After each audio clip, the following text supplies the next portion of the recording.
नमस्कार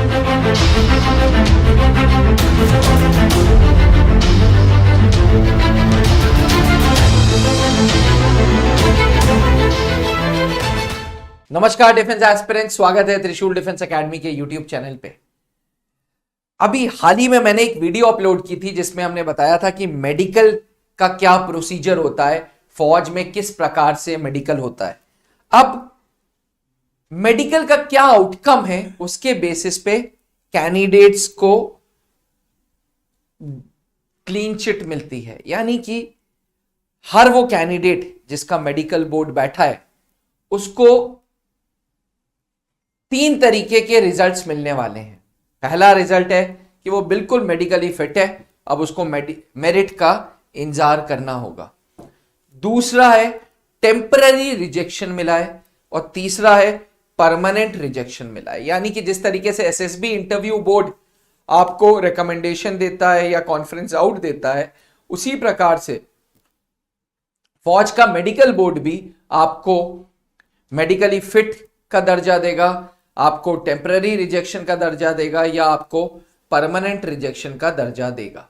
एस्पिरेंट्स, अब आपके लिए ये सब नए वर्ड्स होंगे, टेम्पररी रिजेक्शन, परमानेंट रिजेक्शन। आइए समझते हैं टेम्पररी रिजेक्शन या टीआर क्या होता है, या परमानेंट रिजेक्शन पीआर क्या होता है।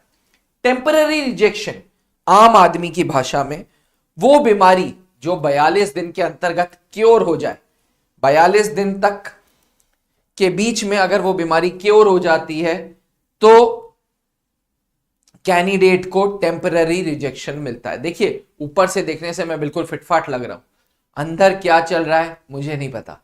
उसी प्रकार से आप भी वीडियो देख रहे हैं, आपको नहीं पता कि अंदर क्या सिस्टम चल रहा है। किसी प्रकार की कोई दिक्कत है, ऐसी दिक्कत जो विद इन 42 डेज क्योर हो जाएगी, तो फौज आपको टीआर देगा। जैसे कभी कभी ओवरवेट है तो भैया बिल्कुल टेम्पररी रिजेक्शन है। बहुत सारी ऐसी बीमारियां हैं जो 42 दिन में सही हो जाएंगी, तो आपको दे दिया कि जी दांतों में कुछ दिक्कत है, ईयर वैक्स में कुछ प्रॉब्लम आ रही है, तो आपको टीआर दे दिया।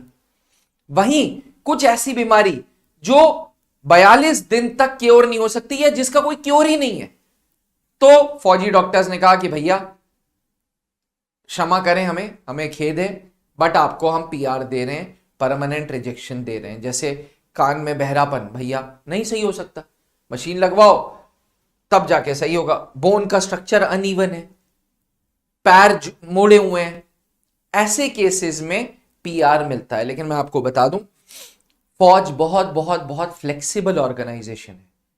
फौज की कोशिश यह है कि कैंडिडेट्स को अगर देना भी पड़े तो टीआर देंगे, पीआर नहीं देंगे।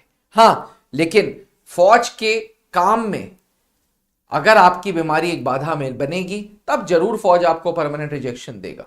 अदरवाइज ऐसा बिल्कुल नहीं है कि फौज परमानेंट रिजेक्शन पे यकीन करता है। एस्पिरेंट्स, फौज को नौजवान लोग चाहिए, फौज को एनर्जेटिक लोग चाहिए, फौज को ऐसे लोग चाहिए जो फौज का काम करते हुए बिल्कुल चुस्तीले फुर्तीले रहें, एक्टिव रहें। अगर आप एक्टिव नहीं है, कोई बीमारी आपकी एक्टिवनेस को रोक रही है, तो इट इज बेटर कि आप उसका क्योर लें। देखिए, वीडियो बनाने का उद्देश्य यह है कि आप डिमोटिवेट ना हो, ना आप ऐसे किसी भी डॉक्टर के पास चले जाएं और बोले कि जी मेरे को फौज का मेडिकल कराना है। ना, फौज अपने मेडिकल सिर्फ अपने डॉक्टर्स की रिपोर्ट्स को मानता है। इसीलिए मिलिट्री हॉस्पिटल्स हैं, इसीलिए बेस हॉस्पिटल्स हैं, इसीलिए कमांड हॉस्पिटल्स हैं। इसलिए प्लीज परेशान मत होइएगा वीडियो को देख के। अब त्रिशूल डिफेंस एकेडमी में भी हम जो कैंडिडेट्स आते हैं उनकी हाइट, वेट, उनकी आईसाइट और उनके डेंटल पॉइंट्स चेक करते हैं, दांतों का चेकअप कराते हैं। 14 डेंटल पॉइंट्स होते हैं, वो पूरा का पूरा देखते हैं। ये शुरू से हम लोगों की प्रक्रिया है। त्रिशूल डिफेंस एकेडमी में आने वाले हर एक कैंडिडेट का हम मेडिकल कराते हैं, उसमें उसकी हाइट, वेट देखते ही देखते हैं। ये late wing commander Anoop Mehrotra sir ने शुरू से प्रक्रिया बना रखी थी कि एनडीए के बैचेस में, एनडीए फाउंडेशन के बैचेस में, सीडीएस के बैचेस में, एफकैट के बैचेस में हम कैंडिडेट्स की मेडिकल पूरी की पूरी करें। ठीक, मेडिकल फैसिलिटी उनको पूरा का पूरा करें। मेडिकल के साथ साथ त्रिशूल डिफेंस एकेडमी के कैंडिडेट्स का रेगुलर टेस्ट है, रेगुलर हॉस्टल्स हमने दे रखी हैं उनको। हमारे ऑफलाइन क्लासेस में जो बैच साइज है वो 40-40 बच्चों का है। त्रिशूल डिफेंस एकेडमी के पास खुद के कैंपस में जीटीओ ग्राउंड है। प्रत्येक दिन की शुरुआत सुबह 5:30 बजे फिजिकल फिटनेस ट्रेनिंग से होती है। ओवरऑल समय समय पे टेस्ट होते हैं। ओवरऑल हर चीज का हम ध्यान दे रहे हैं ताकि त्रिशूल डिफेंस एकेडमी में आए स्टूडेंट्स अपनी पर्सनैलिटी को ग्रूम करें। उनका स्पोकन इंग्लिश, उनका रिटन, उनका मॉक टेस्ट, सारी चीजें सही हों।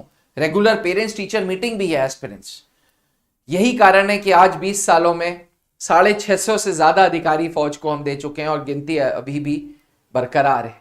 Late wing commander Anoop Mehrotra ji ने 2003 में त्रिशूल डिफेंस एकेडमी की स्थापना की थी और आज उसका command and control colonel Pankaj Mehrotra sir, colonel AS Rawat sir, brigadier Amar Narayan sir आगे बढ़ा रहे हैं। अब घर बैठे भी आप एनडीए की तैयारी कर सकते हैं त्रिशूल डिफेंस एकेडमी के लेटेस्ट ऐप के द्वारा। जी हां, अगर आप Google play store Android user हैं तो गूगल प्ले स्टोर पे और एप्पल यूजर हैं तो iOS स्टोर पे आपको त्रिशूल डिफेंस एकेडमी का ऐप मिलेगा। ऐप डाउनलोड करें और घर बैठे एनडीए की तैयारी करें। अब एनडीए 1 2025 की तैयारी स्टार्ट हो चुकी है त्रिशूल डिफेंस एकेडमी के शौर्य बैच के द्वारा। जी हां, हमारा यह बैच का मूल लक्ष्य है एनडीए 1 2025 की पूरी तैयारी कराना। हर बैच में नेशनल डिफेंस एकेडमी के त्रिशूल डिफेंस एकेडमी ने सिलेक्शंस दिए हैं और सिलेक्शंस का हमारा ये कमिटमेंट है कि पिछले 20 साल से जैसे हम सिलेक्शंस देते आ रहे हैं, आगे भी जब तक जीवित हैं हर बैच में, हर नेशनल डिफेंस एकेडमी के बैच में हम सिलेक्शंस देंगे। आप घर बैठे भी ये तैयारी कर सकते हैं। हमारा मुख्य ब्रांच प्रयागराज जो पिछले 20 सालों से चल रहा है वहां पे आ सकते हैं, या त्रिशूल डिफेंस एकेडमी के ऑफलाइन सेंटर्स दिल्ली, देहरादून, रांची है, वहां पे भी आ सकते हैं। इसी के साथ इजाजत दीजिए। आशा करता हूं कि आपको टीआर और पीआर के बीच में डिफरेंसेस समझ आ गए हों। अगर टेम्पररी रिजेक्शन है तो मुझे व्हाट्सएप करें, मुझे कमेंट करके बताएं, मैं आपको उसका हल जरूर बताऊंगा। थैंक यू, जय हिंद। अब डिफेंस एग्जाम क्रैक करना हुआ और भी आसान, त्रिशूल डिफेंस एकेडमी लेकर आए हैं बिल्कुल ही एडवांस लर्निंग ऐप। तो आज ही ज्वाइन करें और स्टार्ट करें अपनी ऑनलाइन क्लासेस।